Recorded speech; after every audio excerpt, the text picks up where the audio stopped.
See how the city deer are? The people will wait for the deer will wait for the people. It's funny, the deer haven't worked out, the city deer. And that's what these deer are. They're basically pets. It's the same in Craig. And it's up in Encampment, same thing. There are a bunch of deer hanging out in town. I mean, they know what side their bread is buttered on. I think that's the way that you would put that.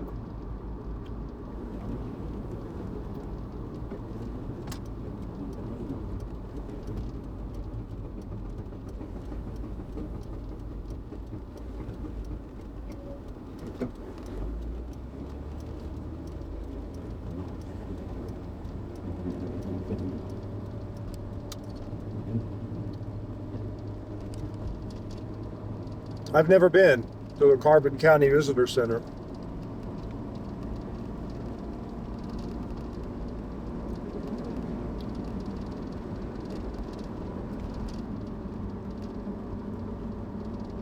Yeah, I would like to do a little bit more. Just learn about this town a little bit more.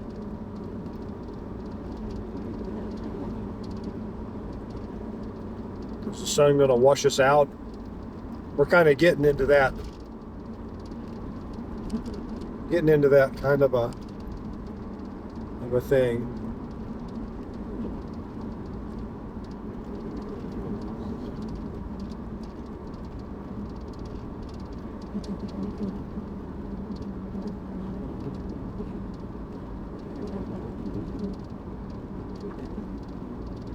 There are a lot of old cabins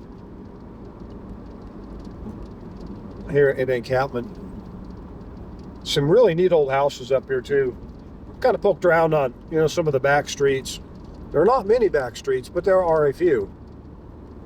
And they're interesting. There's a nice museum up here too. Stopped at it a few weeks ago. It was closed. Well, it was closed for lunch. But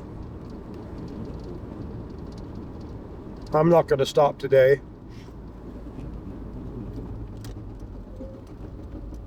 If I did stop today, I would have turned left. Let's see if the store is open. I think they shut it down on Tuesdays. Yeah. Dang it. Today's a Tuesday.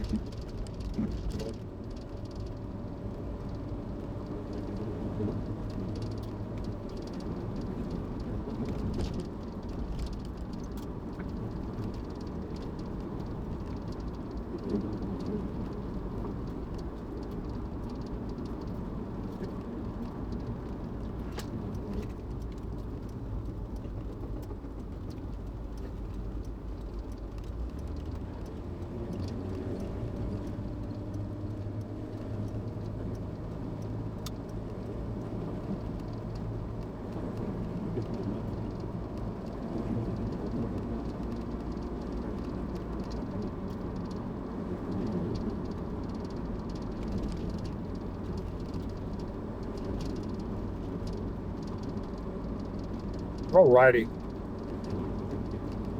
Well, just in case, I want to start a video here. We are in Encampment. It is about 1:30. It's probably about 35 degrees, maybe. I'm just making a guess. But it's not warm by any means. November 28th.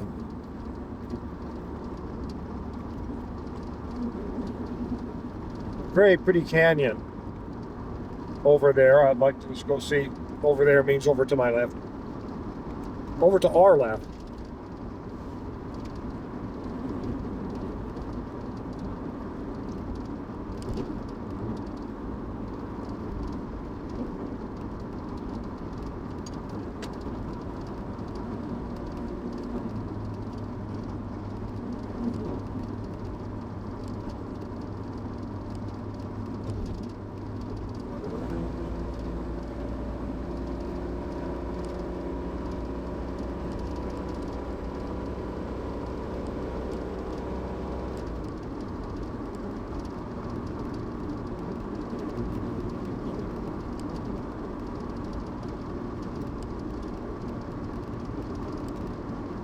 Now, these aren't city deer, but notice they don't care.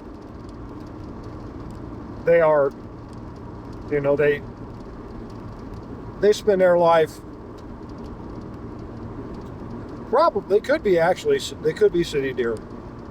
They just might be grazing up here.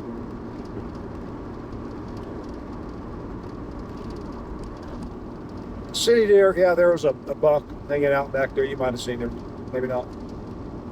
They don't get too excited.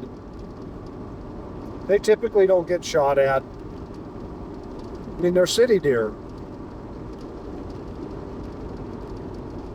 People love them and they feed them. They're their pets.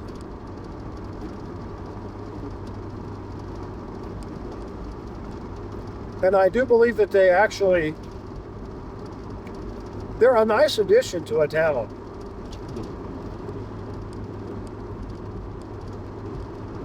They started living in Craig about maybe 25 years ago.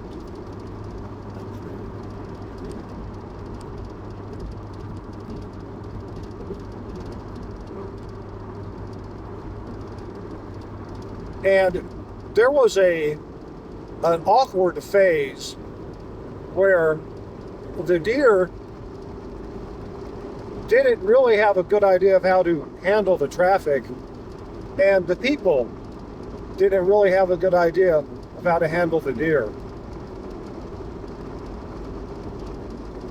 By the way, I think the area straight ahead of us is a private ski resort. I think that's what those little runs are on that hillside up there. That's what a ski hill will look like. I mean, that's what they look like. That's private property. And there's a big building at the bottom of it and a big building at the top of it. I don't know if there's a lift there, and I don't even know if it's a ski hill. I'm just making a wild guess after looking at it, wondering why there would be roads like that, and then looking at it on Google Earth.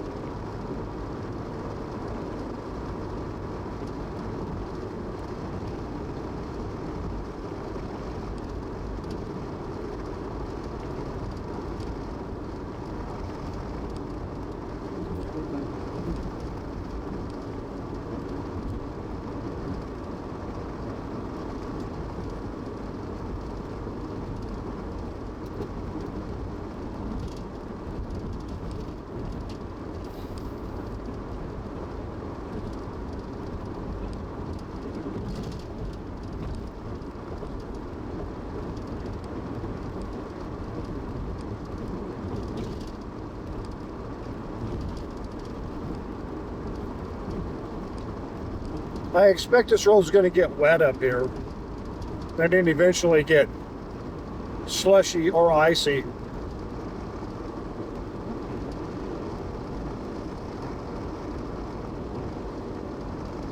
In a few spots anyway, because there's certainly some shady, secluded, the spots where the sun can't really get to. They're not going to thaw very well on a day like today, because we've got cold air in place. Even with the sun,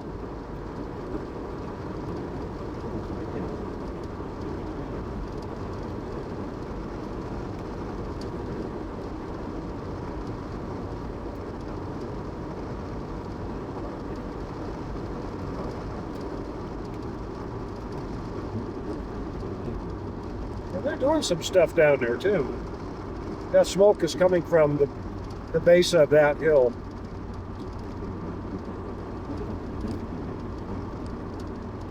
I took this road and went down there a couple of miles. It was 3 weeks ago or a month ago. And I turned around because the road was pretty bad. I was in the tracker, and I really, at that time, I wasn't able to run the four-wheel drive because of that CV joint. So I didn't want to push it.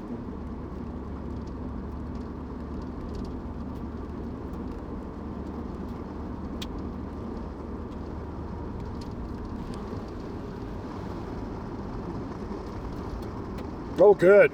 Good, good. There's the gate. I think there's only one gate on this side. On the other side of this pass, there are two gates. I find that odd, but it's what I find.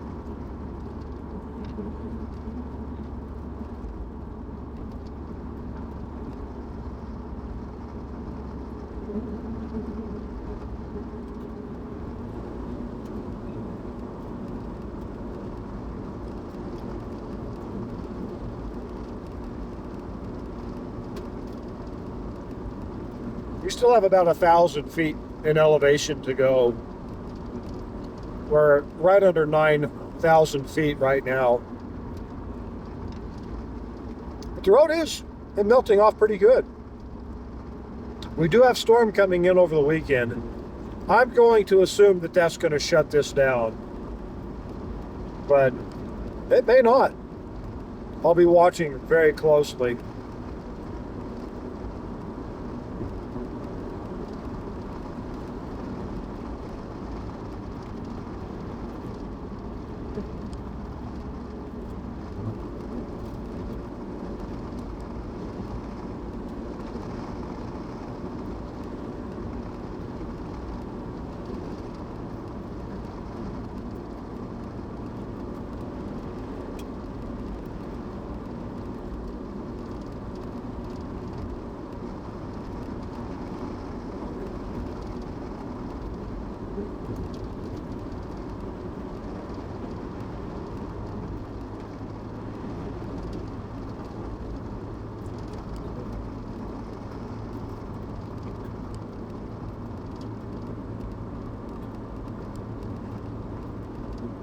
That doesn't throw the focus out of this camera. Nothing will.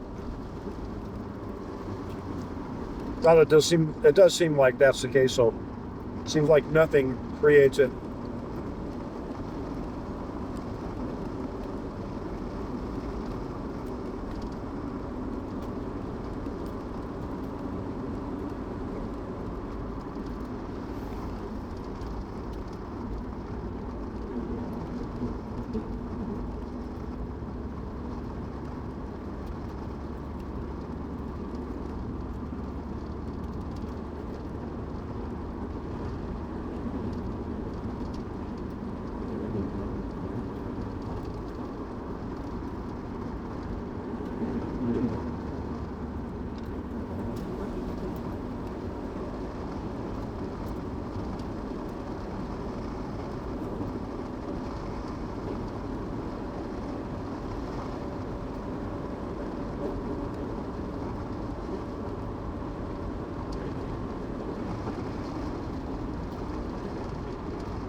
Now we got about 500 feet to go, elevation-wise. But we're gonna get into the snowy stuff right here, I think. Yeah.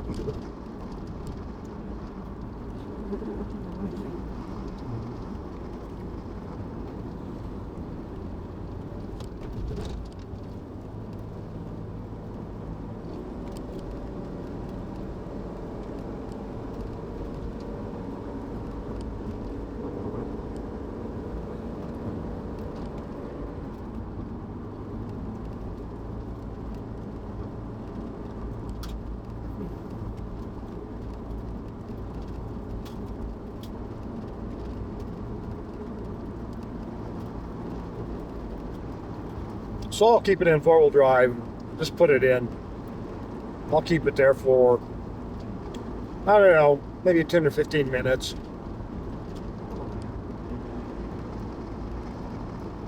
It'll probably just be a 2 or 3 mile section. It might, well, I don't remember.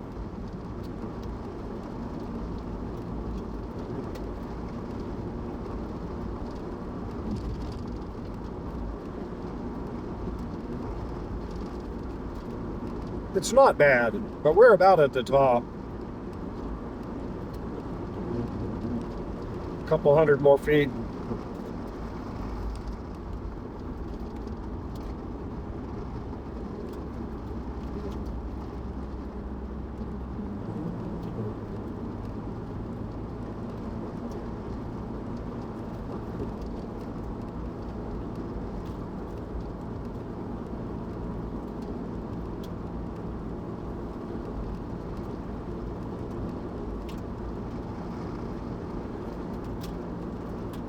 Oh yeah, I did put lockers. I did put hub locks on my tracker.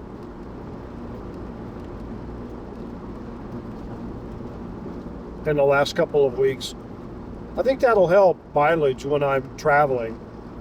When I don't need four-wheel drive, I can take the hubs out and I'm not spinning, you know, those CV joints, which are probably 20 pounds a piece, 15, 20 pounds. They're pretty heavy.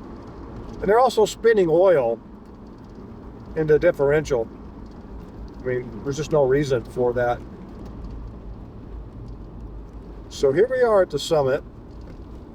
I'll go ahead and stop at the bathroom again. Ready.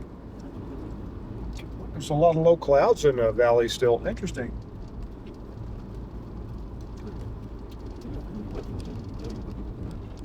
Let's and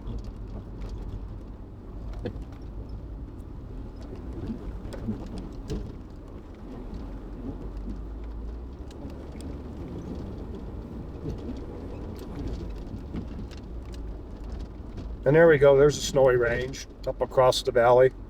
That little white blurb that you saw just for a second. It's not very big.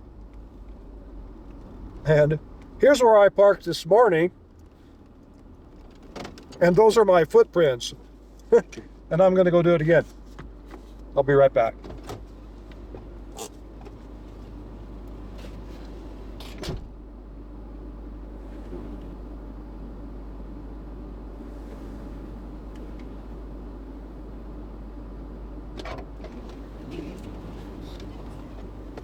It is extremely likely that I'm the only person that has set foot here today.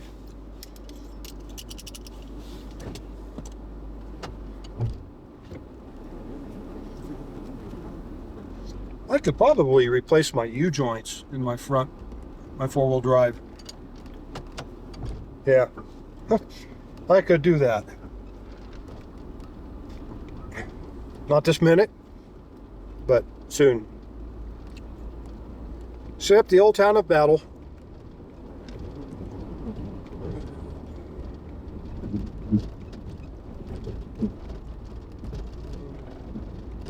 I'm not going to pay attention to that stop sign.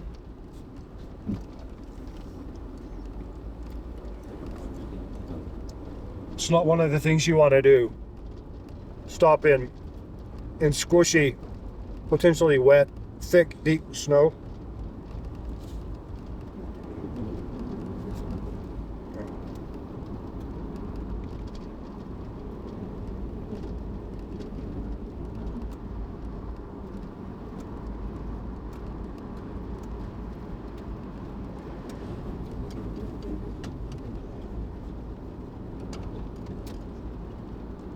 Well, I've got water in. I got to get that water out of my.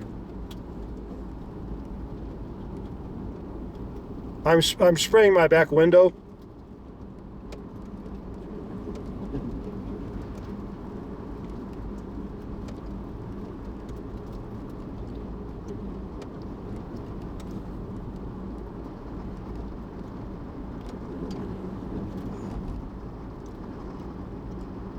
It looks pretty good. Now, I've lost it. The little rubber hose on my back blade on this Jeep doesn't stay on very well anymore. And it just popped off. So I was shooting water, or shooting windshield cleaner fluid straight back. Kind of funny.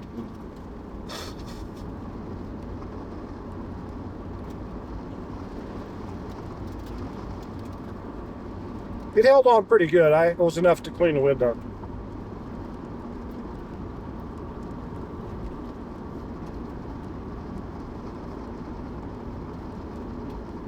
There's a really beautiful lake down here at the bottom of this.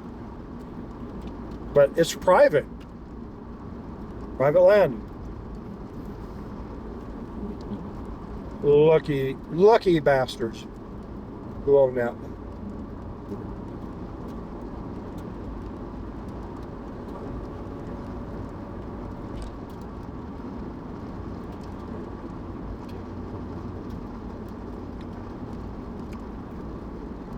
Wow, I can see Baker's Peak from here.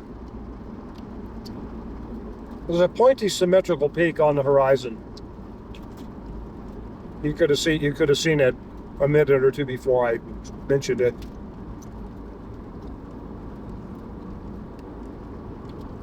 I've lived here for a long time, and I'm still sort of getting acquainted with what is where and what I can see from where I'm at.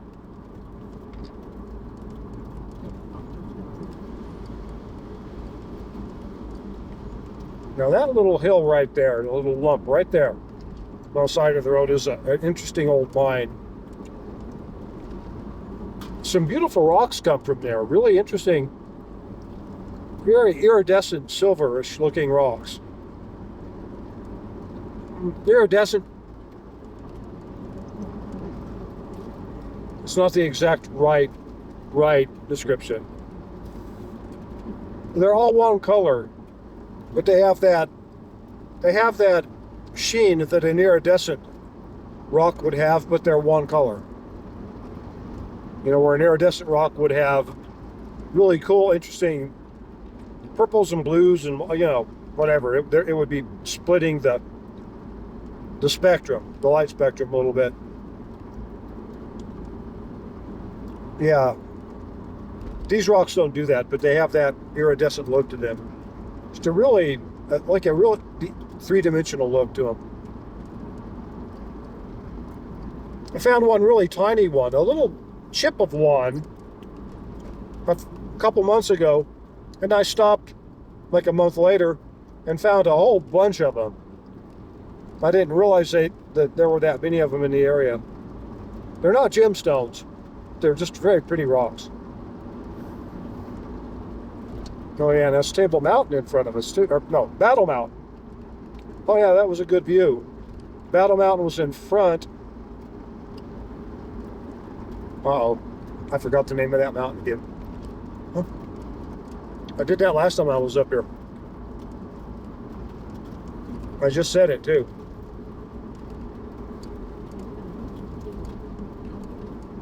The symmetrical peak. Baker's Peak. Good.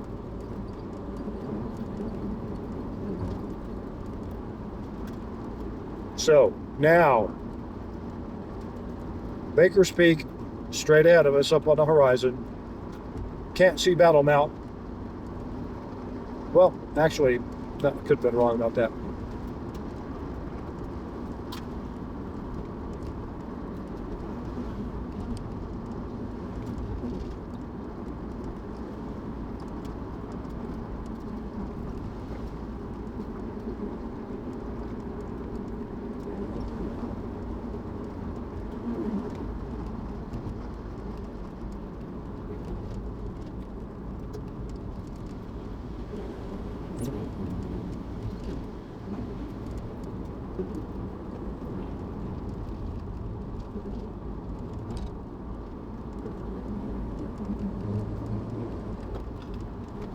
I'm taking my four-wheel drive out. I don't need it.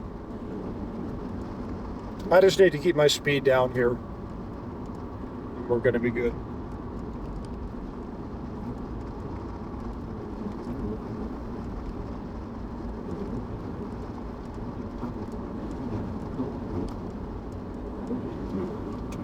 This road is in great shape for this time of year.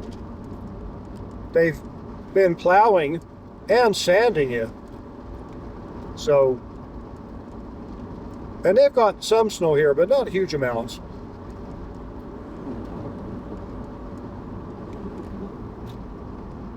Actually, there's quite a bit of snow. I take that sentence back. I look down in the bottom, and the snow's covering a lot of the ground vegetation. So they've got a reasonable amount of snow up here.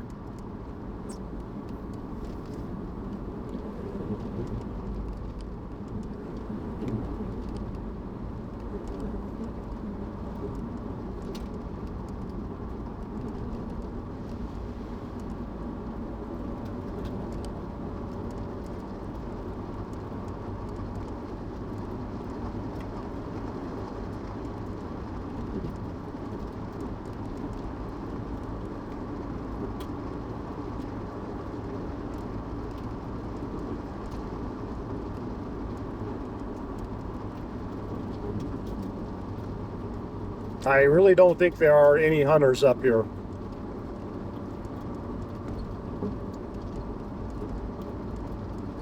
There could be.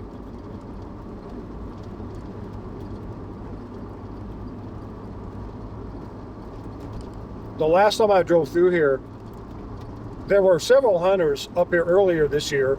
The last time I drove through here, which was at least three weeks ago,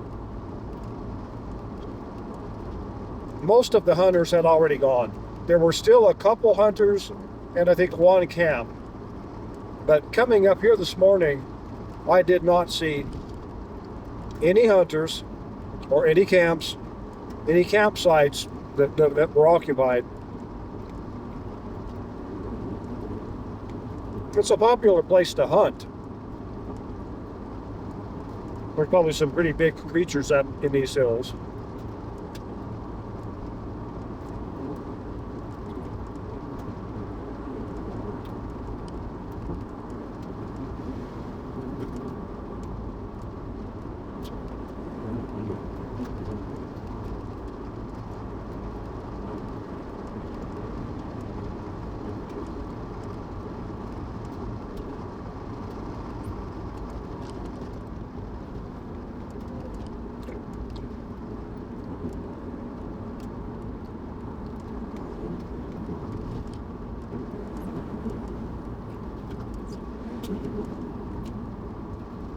I do need to get to work on this Jeep.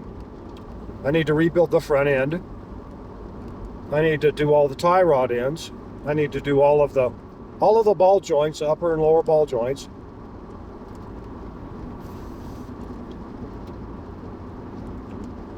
From hearing it thump when I'm shifting it in and out of gear in four-wheel drive, I know that my U-joints are a little bit loose.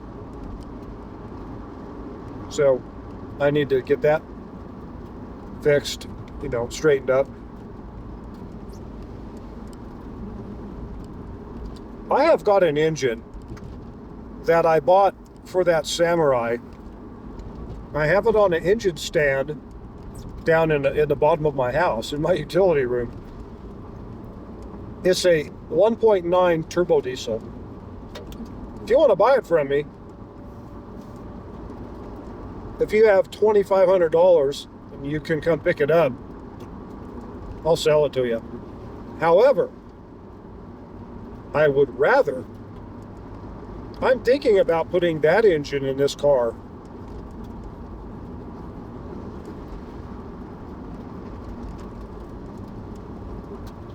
It's a one-wire engine, a one-wire turbo diesel. What I mean by that is there's no computer control. All the timing of the engine, of the fuel delivery, is done by the injection pump. It's quite an amazing piece of machinery. And those engines last for a long, long time.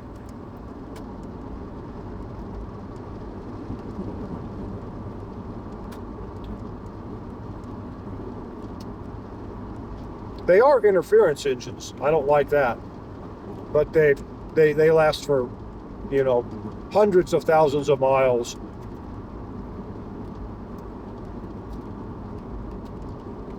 You might be able to get, 500,000 out of one before you need to rebuild it, and that may not be that big of a deal. They're very well built engines. With the right turbo in this vehicle, where I would get my power range where it would work with my gearing, and I don't have enough knowledge to know what turbo that would be today, but I could get the same amount of power that I'm getting out of this big straight six, and I could save quite a large amount of fuel. I think I could save enough fuel to offset the increased cost of diesel. And keep in mind that I have to buy premium for this rig anyway. So, because it's a bit of a high performance straight six.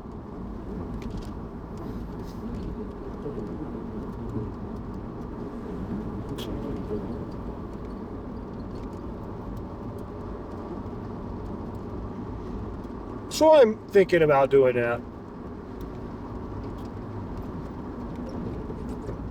I'd really like to have the rest of my garage put up, but I just cannot bring myself to do that right now, the way the economy is.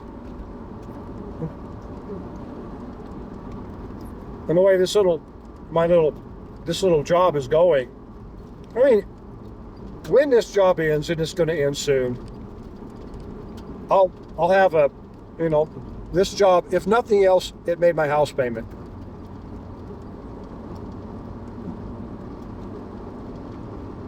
And it got me out of the house a little bit. I really enjoyed all that. I'm glad that I've been filming. The first day of filming, I think, was December 21st of last year. We'll see. We'll see if I make it that far. And what are the ramifications for my channel? My channel might end up, well, unless I have another driving job where I'm able to drive a rig where I can install a camera and speak my mind, then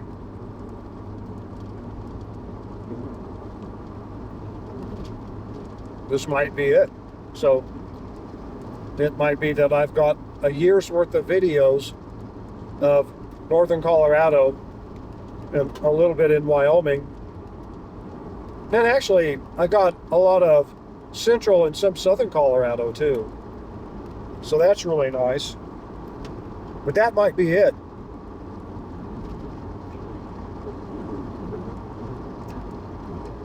About the only thing that remains the same is change. Change just keeps happening. So that shadowy mountain up there in front of us, that is Table Mountain.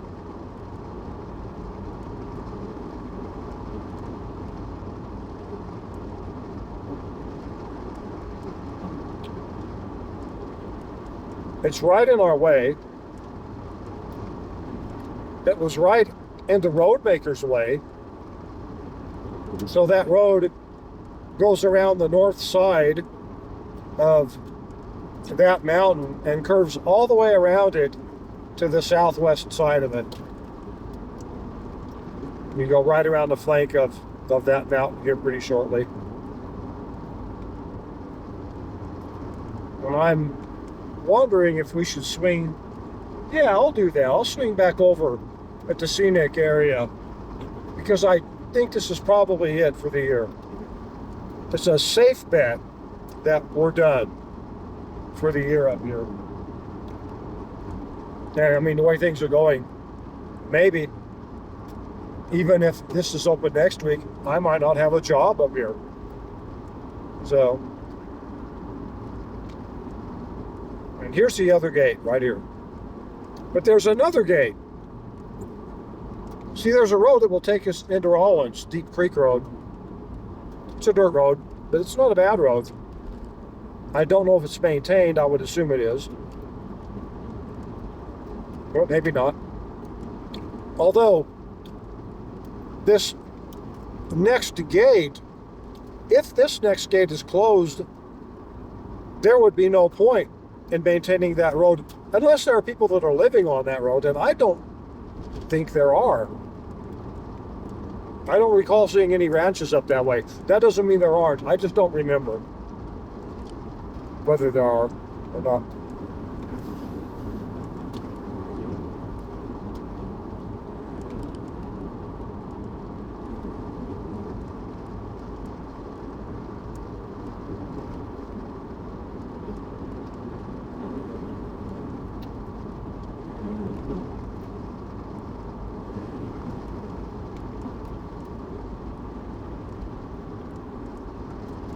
Pretty bunch of mountains over there. Mountains north of Craig, north of Hayden, northwest of Steamboat.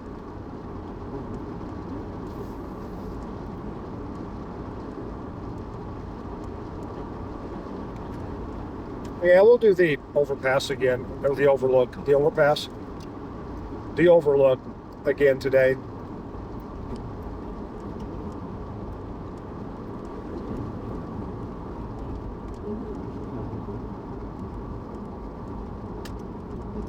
Yes, I'm using my turn signals. I try to be a safe driver.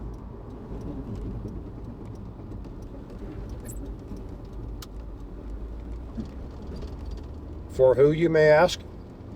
I guess just for my own peace of mind.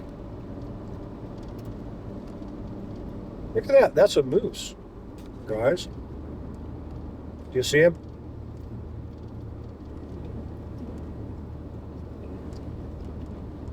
He just wandered up. Yeah, he just wandered up into the trees. Big moose. Okay, I'll read this out further again.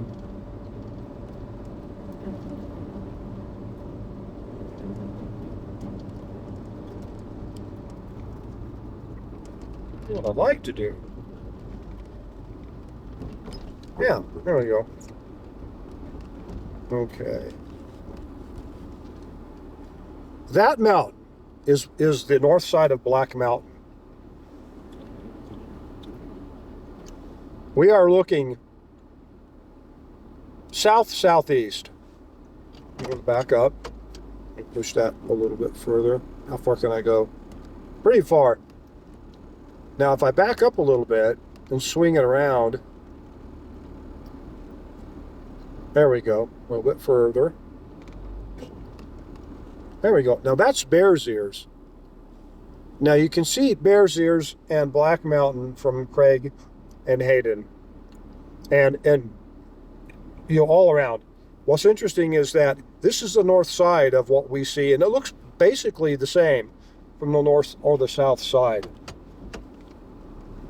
Let me now go up here. Okay, I better back up.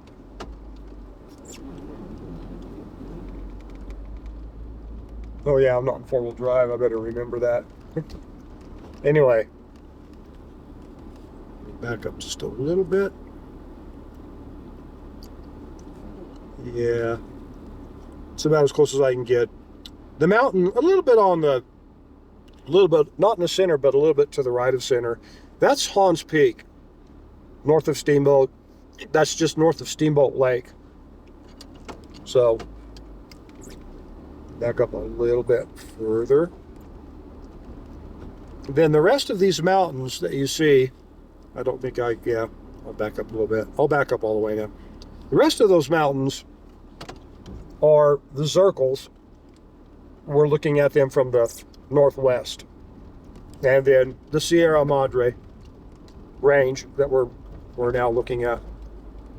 But I think that's really cool that the mountains that you see when you're in Craig, if you're on the north side, they look the same.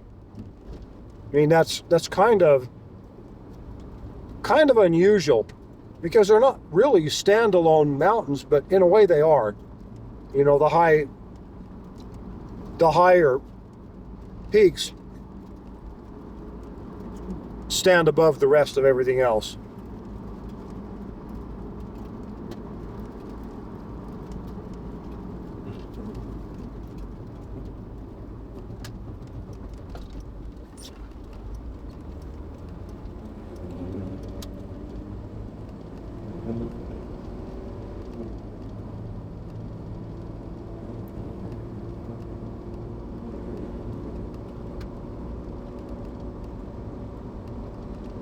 And I do hope you saw that moose.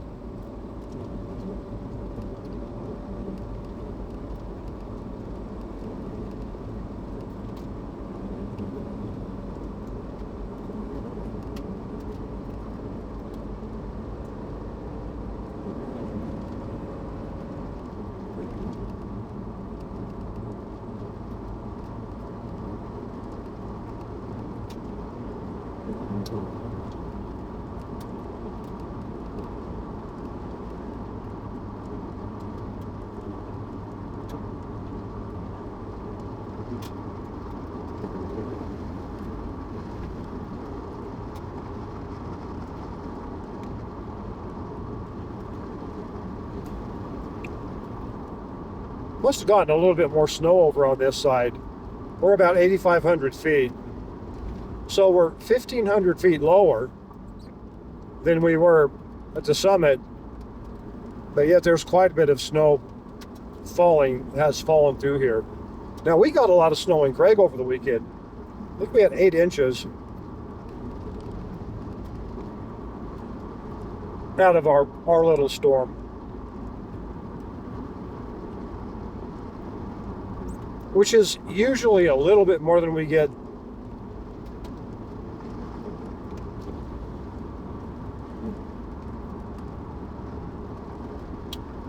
You know, the typical, like the average snowfall in Craig would probably be around 4 inches. But when it comes in and gets serious, we can get a lot of snow pretty quick. Nothing like Steamboat. Steamboat, they get pounded. And up north, I just showed you Hans Peak. There's a little town called Clark, right up in that area.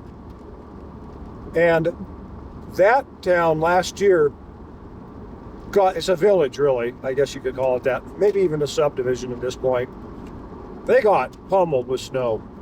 And it was interesting, too. I was looking online for some ski wax that I use on my snow shovels. And I found it, but it was kind of expensive. I'm thinking, well, I wonder if somebody makes wax for shovels, you know, snow shovels, so that the snow doesn't stick to them. It's really annoying when the snow sticks to your snow shovel. It makes me madder than hell, which is why I broke my shovel. Yeah, I mean, I beat on it a lot.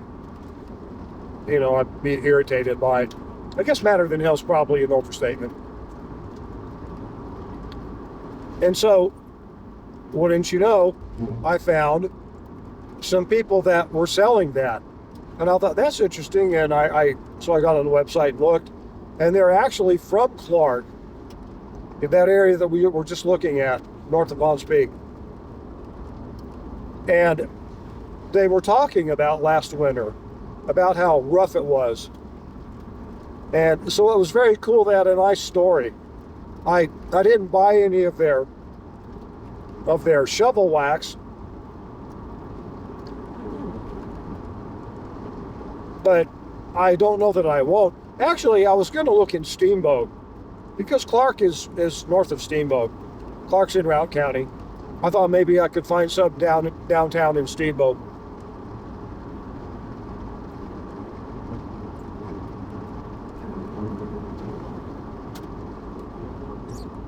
Now there's Baker's Peak hiding behind those trees. And over to the left of Baker's Peak now is Table Mountain. In the foreground, I guess. But yeah, there's Baker's Peak. It's another one of those mountains that looks pretty much the same from every direction. It's quite a symmetrical peak.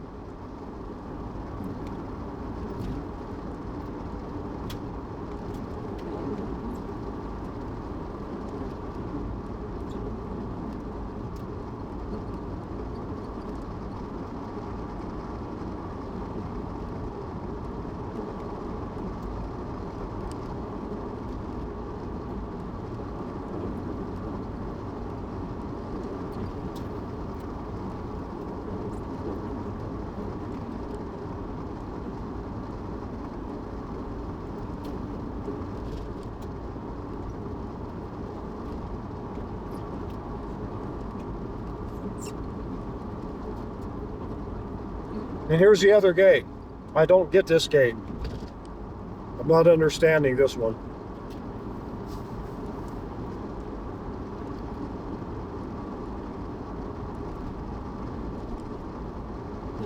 And you can see if they close that gate, you can't even get on that little road that goes into Rawlins. You've got to go all the way to Maggs. If you want to, go north and get around or south and get around. You've got to go either to Maggs and then up to Creston Junction and through Rawlins on Interstate 80, or go south to Craig from Maggs and go on on Highway 40 if you're Steamboat, and up through North Park if you want to get that direction. So I've been sweating that a little bit,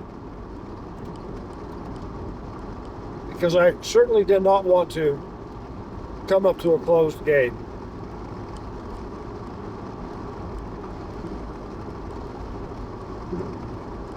And yes, Battle Mountain. If I call it Table Mountain, well, I'm correcting myself now. Damn it.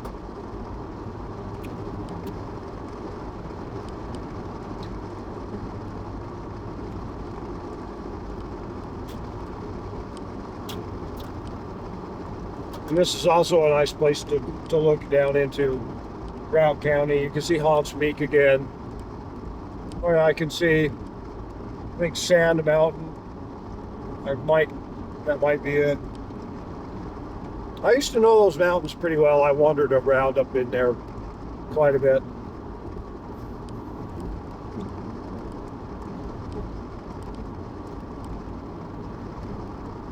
And we get down here in this beautiful spot.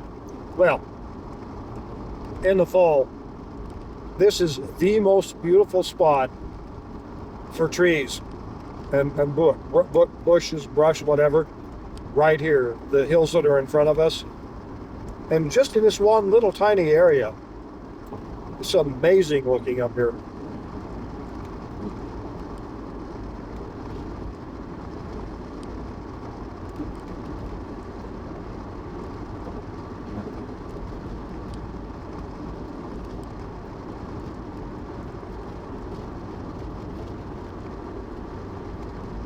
Winter looks pretty nice too, though, but it's not anything like fall.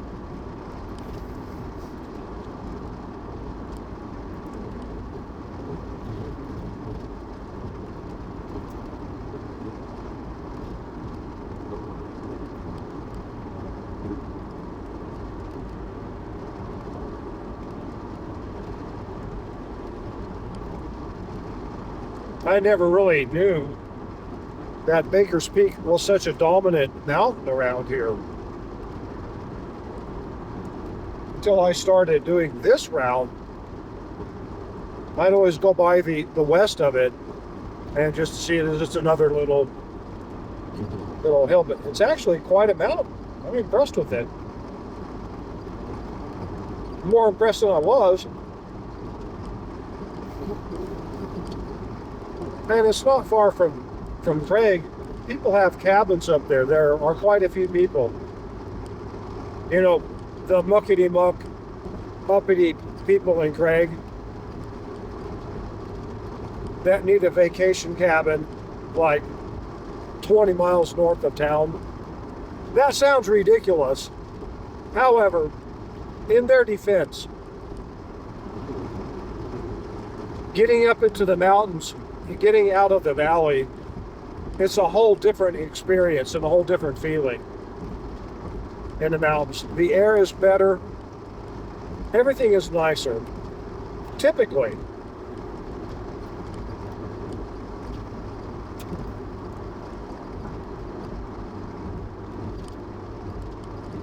So while it sounds kind of funny, in practice, it really is nice. I mean, you get up into the mountains, you're in this alpine, you know, you feel, it's nice.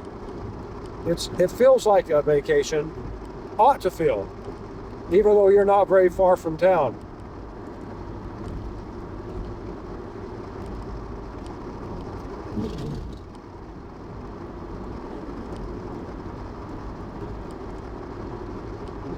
And like I said a few minutes ago, we are driving as close to Table Mountain as they could put the road, or to Battle Mountain as they could put the road. I get this confused with Table Mountain because it resembles Table Mountain in Golden. I think way back when, Coors used to use that mountain as part of their logo. I don't think they do that anymore. They might.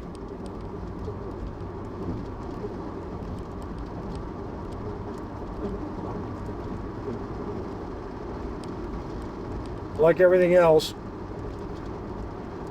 things change.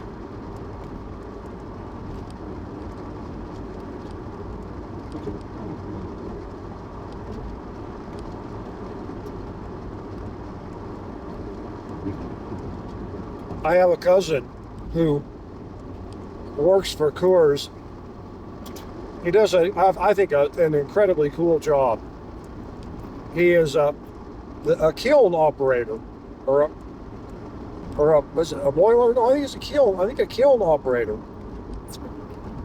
And so he would take care of the kilns. And if you don't know that Coors used to, I don't think they do it anymore, or they still do it, but they've cut back. But his job is to make sure the kilns are working.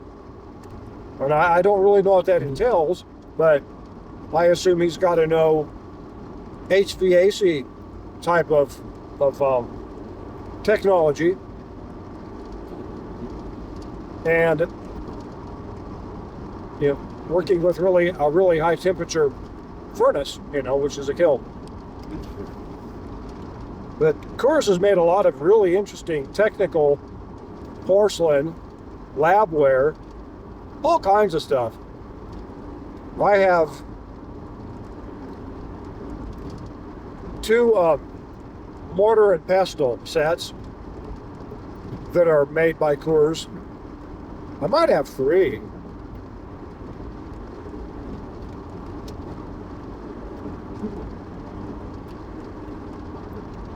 One of them's pretty small. It's maybe, I don't know, like the size of my open hand. Pretty small. The other one is gigantic. It is like the size of a salad bowl. You know, the bowl that you put the salad in for your family. Not a single, it's really big. I got that on eBay. I got that shipped with, I think it was 5 porcelain funnels.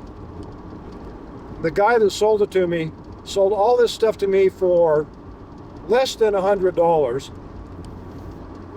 He charged me I think it was $70 to ship it all. And he packed it horribly. And I bought 5 or 6 funnels and that mortar and pestle. Well, the mortar and the pestle did not break. Those things are massive. But 3 of the funnels, I think it was 3 of the funnels broke. One was just completely, utterly destroyed right out of the box. Another one had a crack in it that I repaired, but it fell apart. The crack, I mean, it was a fatal blow. There was no way to fix it. And then the 3rd funnel, the bottom of it broke off, leaving the top of it in good shape. And I don't know what to do with it. It's like a 10-inch filter funnel. So anyway, that was in my quest to gather lab gear for my mineral identification hobby. I might as well call it a hobby. That's what it is at this point. Well, it's actually, it's intended to be a business, so hobby's probably not the right way to characterize it. Investment, there you go.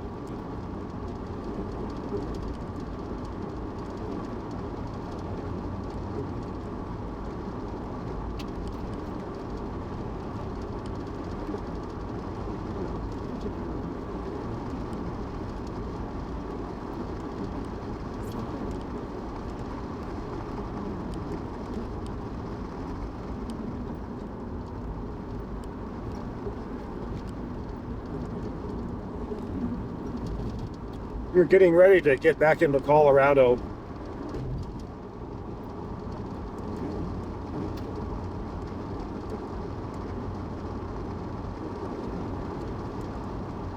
For just a moment.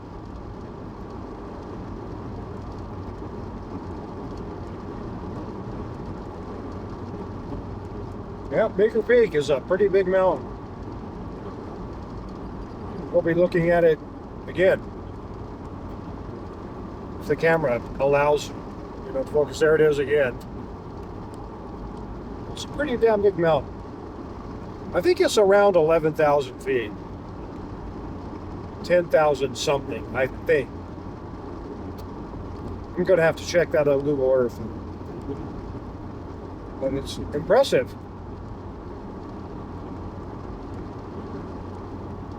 For one of us, it's not a big mountain, but it's still a big mountain, if you know what I mean. But compared to Europe, Colorado mountains are little. And then compared to the Himalayas, European mountains are little.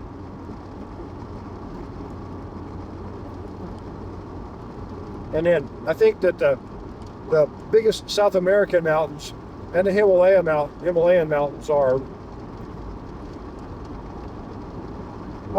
comparable. I think they're comparable. Height-wise,